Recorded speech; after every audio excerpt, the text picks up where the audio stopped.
Hello friends, લગ્નમાં બનતું વાલનું શાક જે હું રવિવારના મેનુમાં બનાવું છું. કુકરમાં 1 ગ્લાસ પાણી લીધું. તો સૌથી પહેલા અડધો કપ વાલને મેં રાત્રે પલાળી દીધા હતા અને હાફ ટીસ્પૂન મીઠું નાખીને મેં 15 મિનિટ કૂક કરી દીધા.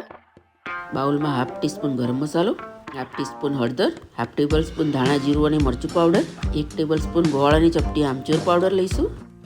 કડાઈમાં 2 ટેબલ સ્પૂન ઓઇલ લઈશું. હાફ ટીસ્પૂન તજ, લવિંગ અને જીરું, ચપટી હિંગ લઈશું. લાલ મરચું અને તેજપત્તાથી વઘાર કરીશું. બધા મસાલા એડ કરી દીધા અને બરાબર રીતે મિક્સ કરી દઈશું. બાફેલા વાલ એડ કરી દીધા અને કટ કરેલું ટામેટું અને મીઠો લીમડો એડ કર્યો. બરાબર રીતે મિક્સ કરી દઈશું. કોથમીરથી ગાર્નિશ કરીશું.